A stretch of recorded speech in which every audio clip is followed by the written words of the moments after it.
অর্ধেক রাত হলে আকাশের দরজা কি হয়? খুলে দেওয়া হয়। যে যা চাই তাকে আল্লাহ তা দিয়ে দেন। যে যে বিষয়ে প্রার্থনা করে সেটা আল্লাহ কবুল করেন। যে যে কোনো বিপদে পড়েছে আল্লাহ তাকে উদ্ধার করেন। তবে যার জেনার সম্পর্ক আছে তার কথা আল্লাহ কবুল করেন না। আমি কি দিয়ে বুঝাই জেনা কত বড় বিপদ? আমি কি দিয়ে বোঝাই আপনাকে জেনা কত বড় বিপদ? যেটা ঘরে ঘরে হচ্ছে, যেখানে সেখানে হচ্ছে, যেটা মানুষের কাছে আজকে পাপের কাজ নয়। শোনো, মুনাফিকি করো না বক্তব্যের সাথে। এই ছেলে, তোমাকে আমি কঠিন ভাবে বলে যাচ্ছি, তুমি বক্তব্যের সাথে মুনাফিকি করো না। এখান থেকে উঠার আগে মোবাইলে যত মেয়ের নাম্বার আছে তুমি কেটে দিয়ে উঠবা। জিন্দেগিতে কোনোদিন কোনো মেয়ের সাথে গল্প করো না। তোমার সাথে এ অংশে আমার জরুরি কথা আছে, তুমি একটু ধৈর্য ধারণ করো, একটু সামান্য একটু থামো। তোমার সাথে আমার আরো জরুরি কয়েকটি কথা আছে। মুহাম্মদ সাল্লাল্লাহু আলাইহি সাল্লাম বলেন, আমি রাতে ঘুমিয়েছিলাম, জিবরাইল আমার ডান হাত ধরলেন, মিকাইল আমার বাম হাত ধরলেন, ধরে আমাকে নিয়ে চলে যাচ্ছেন। যেতে যেতে দেখি অনেক মানুষ আসাদু সাইনতে খাফান, ফুলে ফেফে বিশাল বিশাল আকৃতি ধারণ করে আছে। 50 হাত 100 হাত উঁচু উঁচু হয়ে আছে। ওয়ান্তানাহু রিহান, দুর্গন্ধে টিকা যায় না, এত গন্ধ। কান্নাহুল মারাহিজ, মনে হচ্ছে যেন তারা গ্রামের টয়লেট, মনে হচ্ছে যেন তারা গণশৌচাগার, মনে হচ্ছে যেন তারা গ্রামের টয়লেট, মনে হচ্ছে যেন তারা গ্রামের শৌচাগার। যেই শৌচাগার টয়লেট পরিষ্কার করা হয় না, গণশৌচাগার, গন্ধে টিকা যায় না, বিশাল বিশাল রূপ ধারণ করে আছে।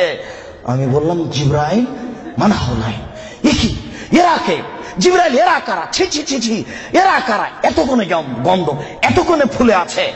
তখন জিবরাইল বললেন, অহমদ জোনাতা জাওয়ানি, এরা হলো ব্যভিচার, ব্যভিচারনি। বলো যুবক, মোটা মোটা হ্যাঁ ফুলে আছে, খুব গন্ধ, এরা কারা? ব্যভিচার, ব্যভিচারনি। তুমি সাবধান থাকো, তুমি একটু অপেক্ষা করো। শুনুন, আল্লাহ নবী বলছেন যে আমার ডান হাত জিবরাইল ধরলেন, বাম হাত মিকাইল ধরলেন, ধরে নিয়ে চলে যাচ্ছেন। যেতে যেতে দেখি একটা গর্ত, চুলার মতো। কোন চুলা? যাতে তন্দুরি রুটি হয়। তন্দুরি রুটি চুলা দেখেছেন? ভিতরে রুটি দিয়ে সিদ্ধ হলে বের করে নেওয়া হয়, এরকম চুলা। তার তার ভিতরে দেখি ধাঁধা ধাঁধা ধাঁধা করে আগুন জ্বলছে। হয় যে ইরতাফাও ইরতাফাও, আগুন যখন জোরে জ্বলে উঠছে তখন ওর ভিতরে যা কিছু আছে সব উপরে চলে যাচ্ছে। হয় যে খামেরাত রাজাউ ফিহা, আর যখন আগুনটা কমে আসছে তখন সব নিচের দিকে চলে যাচ্ছে। ফিহারে জালুন অনিসাউন ওরাতন, তাতে দেখি পুরুষ এবং নারী জমা ধরে আছে উলঙ্গ অবস্থায়, পরনে কাপড় নেই কারো, এভাবে জমা ধরে আছে উলঙ্গ অবস্থায়। আগুন যখন জোরে জ্বলে উঠছে দাদা দাদা দাদা করে উপরে চলে যাচ্ছে, আবার যখন আগুন কমে যাচ্ছে তখন নিচের দিকে চলে যাচ্ছে। আর উপরে উঠলে মনে হচ্ছে যেন বের হয়ে পড়ে যাবে। দেখে সেখানে পুরুষ এবং নারী উলঙ্গ অবস্থায় জ্বলছে। আমি বললাম, জিবরাইল মানাউলা, এরা কারা? তখন জিবরাইল বললেন, অহমদ জনাত, তারা হলো ব্যভিচার, ব্যভিচারনি। আল্লাহ নবী বলেছেন, যেসব মহিলারা জেনায় লিপ্ত হবে ওদের লজ্জায় স্থানের গন্ধে জাহান্নামীরা জাহান্নামে টিকতে পারবে না। যেসব মহিলারা জেনায় লিপ্ত হবে ওদের লজ্জায় স্থানের গন্ধে জাহান্নামীরা জাহান্নামে টিকতে পারবে না। যেসব মহিলারা জেনায় লিপ্ত হবে ওদের লজ্জায় স্থানের গন্ধে জাহান্নামীরা জাহান্নামে টিকতে পারবে না। মুহাম্মদ সাল্লাল্লাহু আলাইহি সাল্লাম বলেছেন। শুনুন সম্মানিত দিনী ভাই, আবু হুরায়রা রাদিয়াল্লাহু তাআলা আনহু বলেন, রাসূল সাল্লাল্লাহু আলাইহি সাল্লাম বলেছেন, আল বিকরু বিল বিকরি জিলদুমি ওয়া তাগরিবু সানা। অবিবাহিত ছেলে মেয়ে যদি জেনায় লিপ্ত হয় তাহলে তাকে 100 লাঠি পিটিয়ে এলাকা থেকে 1 বছরের জন্য তাড়িয়ে দিতে হবে। তিনি বলেন, আস-সাইবু বিস-সাইব ওয়ার-রাজম, বিবাহিত পুরুষ নারী যদি জেনায় লিপ্ত হয় তাহলে তাকে ইট ঢেল পাথর দিয়ে মেরে মেরে মেরে ফেলতে হবে। এদেশের লাখো ভাবিকে ইট ঢেল পাথর দিয়ে মেরে ফেলতে হবে যারা দেবরের সাথে জেনায় লিপ্ত হয়েছে। এদেশের লাখো দুলাভাইকে ইট ঢেল পাথর দিয়ে মেরে ফেলতে হবে যারা সেলিকার সাথে জেনায় লিপ্ত হয়েছে। এদেশের লাখো পুরুষকে ইট ঢেল পাথর দিয়ে মেরে ফেলতে হবে যাদের স্ত্রী থাকার পরেও অন্য নারীর সাথে জেনায় লিপ্ত হয়েছে। এদেশের লাখো নারী বেহায়া, বেশরমা, লজ্জাহীনা নারী যারা স্বামী বাড়িতে থাকার পরেও অন্য পুরুষের সামনে নিজের পরনের কাপড় খুলে উলঙ্গ অবস্থায় জেনায় লিপ্ত হয়।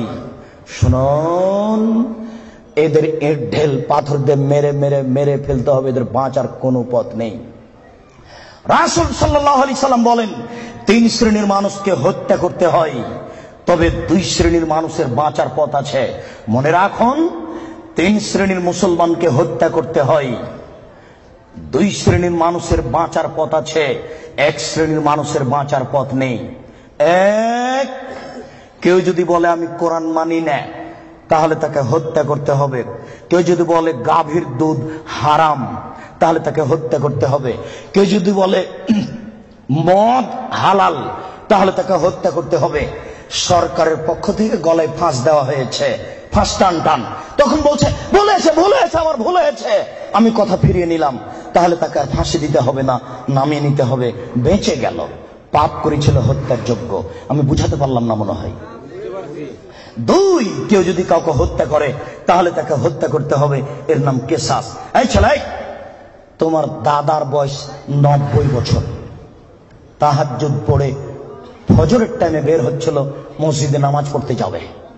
কালকে তোমার দাদাকে একটা ছেলে গালি দিয়েছে, তাহাজ্জুদ পড়তে বের হওয়ার সময় দেখো ওই ছেলেটা, তোমার দাদা এক থাপ্পড় দিতে ছেলেটা মারা গেছে। এখন তোমার দাদাকে কেসাস স্বরূপ ফাঁসি দিতে হবে সরকারের পক্ষ থেকে, তবে তোমার দাদার বাঁচার পথ আছে।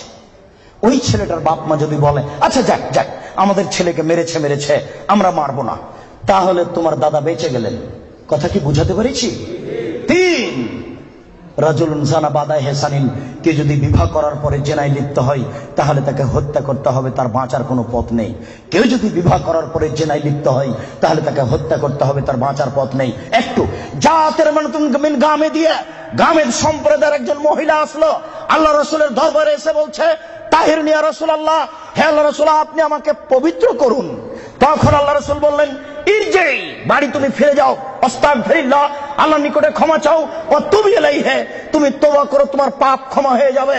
তখন মহিলাটি বলছে, হ্যাঁ তুরাদ্দাদুনি কামা রাদ্দাদ মাইজ ইবনে মালিক, আপনি মাইজ ইবনে মালিকের বিচার না করে বারবার ফিরিয়ে দিয়েছিলেন, আপনি কি আমাকে সেইভাবে ফিরিয়ে দিতে চাচ্ছেন? আমার পেট উঁচু হয়েছে, অবৈধ সন্তানে আমার পেটে অবৈধ সন্তান রয়েছে, দয়া করে আপনি আমাকে ফিরিয়ে দিন না, আমার বিচার করে দেন। তখন আল্লাহ রাসূল বললেন, আচ্ছা ঠিক আছে, ইরজিই হাত্তা তালিদি, তুমি বাড়ি চলে যাও, যেদিন তোমার বাচ্চা হবে সেদিন আসিও, বিচার করে দেব। মহিলা বাড়ি চলে গেল। বাচ্চা সবে মাত্র প্রসব হয়েছে, মুসলিম গ্রন্থে এসেছে ওই বাচ্চাটাকে ন্যাকড়ার মধ্যে জড়িয়েছে, প্রসব হওয়া মাত্র জড়িয়ে নিয়ে এসে আল্লাহ রাসূলের দরবারে এসে বলছে আল্লাহ রাসূল, এ দেখেন বাচ্চা প্রসব হয়েছে, বিচার করে দেন। আল্লাহ রাসূল মাথাটা নিচু করে বলছেন, ইরজি, বাড়ি চলে যাও, ফারজি হে, বাচ্চাকে দুধ খাওয়াও, হাত্তা তাতে মিহে, যেদিন বাচ্চা দুধ ছেড়ে দিবে সেদিন আসিও, বিচার করে দেবো। মহিলা চলে গেল, বাচ্চাকে 2 বছর দুধ পান করালো। 2 বছর পরে মহিলা বিচারালয়ে উপস্থিত, অফিয়াদেহি কেসরাত খুবজিন, এমত অবস্থায় বাচ্চার হাতে এক টুকরা রুটি রয়েছে। এই রুটি প্রমাণ করে বাচ্চা খাদ্য খেতে পারে। ফাওয়াসাদাহু বিয়াদি রাজুলিন মিনাল মুসলিমিনা, আল্লাহ রাসূল ওই ছেলেটাকে একজন মুসলমানের হাতে সমর্পণ করলেন, বললেন, যাও তুমি এই ছেলেটাকে লালন পালন করো। তিনি বললেন, সঙ্গী সাথী, এই যাবো বিহা, তোমরা একে মাঠে নিয়ে যাও, এই মহিলাকে মাঠে নিয়ে যাও, মাঠে নিয়ে গিয়ে গর্ত খুঁড়ে বুক পর্যন্ত পুঁতে দাও, ফারজেমুহা, এরপরে তোমাকে তাকে ইট ঢেল পাথর দিয়ে মেরে মেরে মেরে ফেলো। সাহাবীগণ বলেন, আমরা তাকে মাঠে নিয়ে গেলাম, মাঠে নিয়ে গিয়ে গর্ত খুঁড়ে বুক পর্যন্ত মাটিতে পুঁতে দিলাম। এরপরে চতুর্দিক থেকে ইট ঢেল পাথর মারতে লাগলাম। খালিদ বিন ওয়ালিদ বলেন, একটা পাথর আমি নিয়ে তার মুখের উপরে মারলাম, ফাতারা জাহাদাম আলা ওয়াজহি খালিদ, পাথরটা মুখে লেগে মুখ ফেটে রক্ত ছিটে খালিদের গায়ে লাগলো। ফাসাব্বাহা, খালিদ গালি দিয়ে বলছিলেন, ছি ছি, একজন জেনাকারিনী মহিলার গায়ের রক্ত আমার গায়ে লাগলো, এরকম কিছু হবে?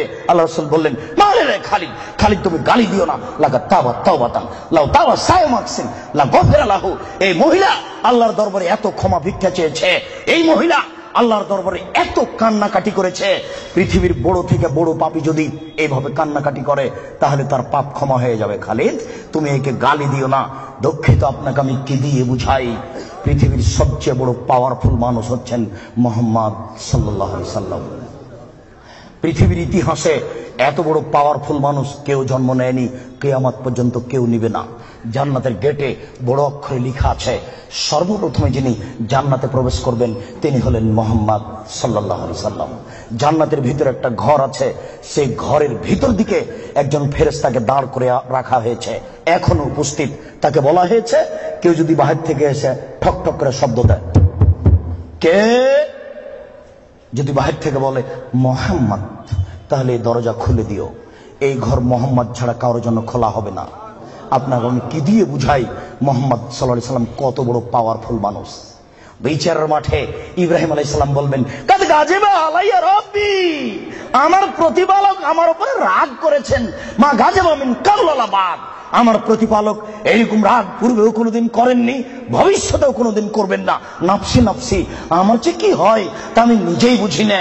এইভাবে চিল্লাচিল্লি করবেন ইব্রাহিম আলাইহিস সালাম। আপনার হুজুরের কি হবে, পীর সাহেবের, আপনাকে আমি কি দিয়ে বুঝাই?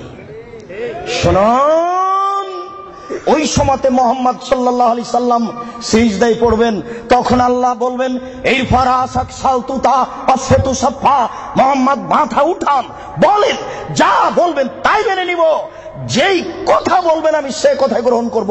আপনি মাথা উঠান না, আপনি বলেন না আমাকে কি বলছেন, আমি আল্লাহ, আপনি যা বলবেন তাই মেনে নিব। এত বড় পাওয়ারফুল মানুষ, একটু বলতে পারলেন না, যাও যাও তোমার বিচার হবে না, তোমার পাপ ক্ষমা হয়ে গেছে, যাও তোমার বিচার হবে না, এই কথা তিনি বলতে পারলেন না। এত বড় পাওয়ারফুল মানুষ, তিনি খালি বললেন, খালিদ তুমি একে গালি দিও না, এ এত তওবা করেছে, এরকম তওবা যদি বড় থেকে বড় পাপী করে তাহলে তার পাপকে ক্ষমা করা হবে খালিদ, তার মানে এর পাপ ক্ষমা হয়ে গেছে। তাই তো তিনি জানাজা করলেন, তাই তো তিনি কাফন দাফন করলেন, কিন্তু তিনি তাকে বলতে পারলেন না, যাও যাও তোমার বিচার হবে না, তোমার পাপ ক্ষমা হয়ে গেছে। পৃথিবীর সবচেয়ে বড় পাওয়ারফুল মানুষ এ কথা বলতে পারলেন না। তার মানে বিবাহ করার পরে জেনায় লিপ্ত হলে তার দুনিয়াতে বেঁচে থাকার কোনো সুযোগ নেই। আমি আপনাকে কি দিয়ে বুঝাই শরীয়ত কি জিনিস? বিবাহ করার পরে জেনায় লিপ্ত হলে তার বেঁচে থাকার কোনো সুযোগ নেই। আব্দুর রাজ্জাক সাহেব, কথা বুঝেছি, একটু দয়া করে কোনো পথঘাট বলেন। জি, পথঘাট আছে, চিন্তা করবেন না, নিরাশার কিছু নেই। শুনুন, নিরাশার কিছু নেই। এই পাপ কার সাথে জড়িত? আল্লাহর সাথে জড়িত। আল্লাহ নবী বলেছেন, কেউ যদি জেনে শুনে 1 টাকা সুদ খায়, 36 বার জেনা করে যত পাপ হবে, 1 টাকা সুদ খেলে তার চেয়ে বেশি পাপ হবে। তিনি বলেছেন, সুদের পাপের 70টি ভাগ রয়েছে, ছোট ভাগ হলো মার সাথে জেনা করলে যেমন পাপ হয়। সুদ যত বড়ই পাপ হোক না কেন, সুদের পাপ কার সাথে জড়িত? আল্লাহর সাথে জড়িত। জেনার পাপ কার সাথে জড়িত? আল্লাহর সাথে জড়িত। যুবক, তুমি নিরাশা হবে না, নিরাশার কিছু নেই।